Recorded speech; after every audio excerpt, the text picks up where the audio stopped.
Executive Secretary, Excellencies, distinguished delegates. It is my pleasure to join you at this 81st session of the Unescap Commission. I wish to take this opportunity to warmly welcome you all to Bangkok. At the outset, allow me to express our heartfelt condolences and solidarity with the people of Myanmar following the devastating earthquake last month. As a close neighbor of Myanmar, Thailand has promptly provided humanitarian support to relieve the plight of the affected population.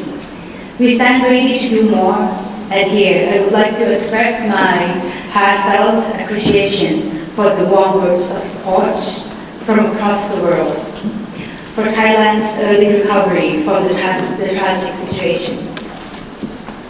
Excellencies, distinguished delegates, we are meeting among numerous global challenges that cut across boundaries and regions.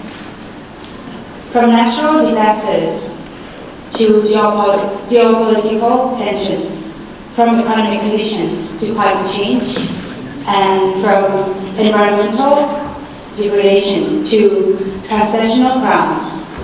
These issues affect global peace, stability, and security, as well as international and regional developments, which means that they affect each and every one of us. Solving these issues and addressing these disruptions require us to strengthen cooperation at all levels and good leadership, especially in these trying times. These must be based on forward-looking policies grounded in international laws and norms that enhance resilience and lead to inclusive and sustainable development. As such, multilateral platforms such as the United Nations, Unescap, ASEAN, ACMEX, BIMSTEC, and ACD, as well as multilateral agreements, are more crucial than ever in our collective pursuit of these goals.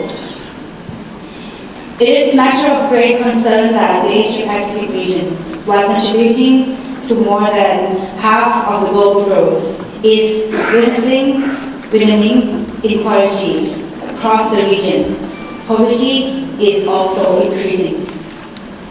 If you look at the SDG, we can see that in 2024, over 84% of the SDG targets show limited progress or even sign of reversal. This alarming statistic calls for renewed efforts and innovative solutions towards achieving the SDG and sustainable development in the region. In Thailand, the sufficient economy philosophy, our locally driven approach rooted in people-centered and planet-centric development has been our guiding principle for the development of the country and SDG attainment.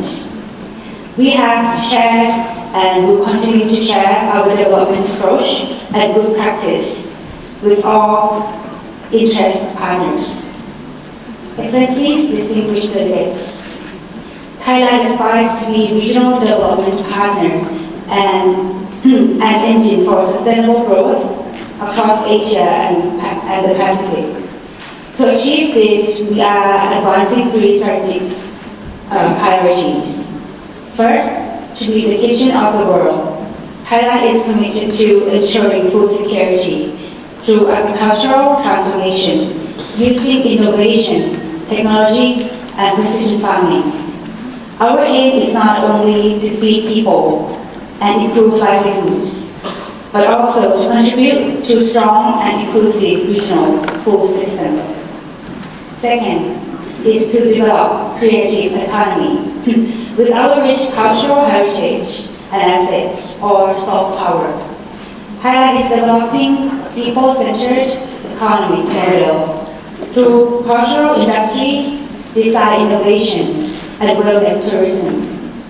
These destinations and community-based tourism are just some of the means we have to devise to generate jobs and support balanced development beyond major cities.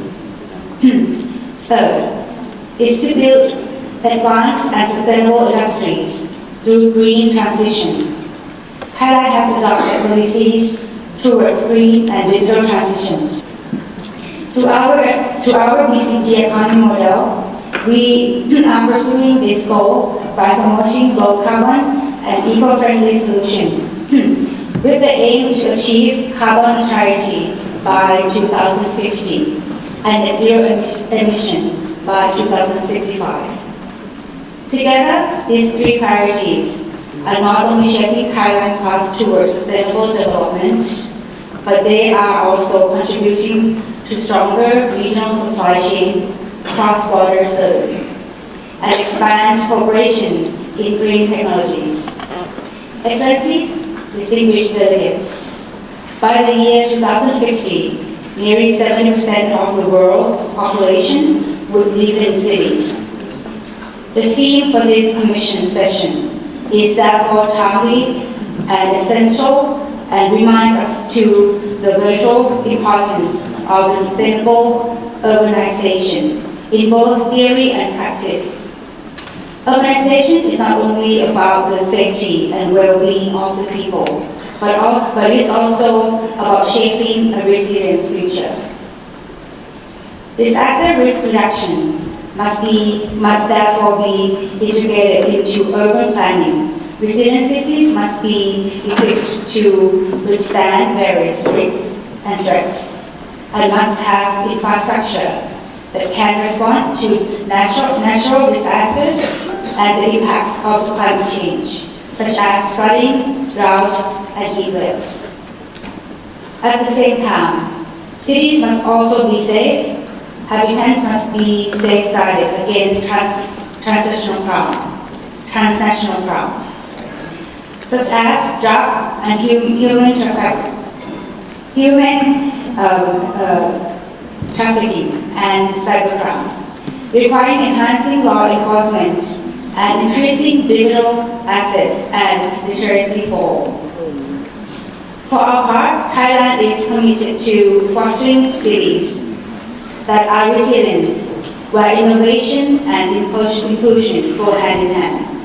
Towards this end, my government has initiated projects such as the 20 baht, or about $0.6 flat fare for all Bangkok's urban rail transit network to reduce economic disparity, transportation costs and connectivity, and we will continue to do more. In closing, let me leave you with a few points to take home. First, Thailand believes that regional cooperation must proceed in tandem with national action. Second, public-private partnerships and multi-stakeholder collaboration are important to driving sustainable and inclusive growth. Third, Unescap plays a virtual role as a regional platform for sharing knowledge, aligning strategies, and fostering regional cooperation to accelerate inclusive development. Along these lines, Thailand affirms its readiness to cooperate with Unescap and member states to drive forward a more prosperous, resilient, and sustainable Asia-Pacific for present and future generations. Thank you. Provide the necessary instructions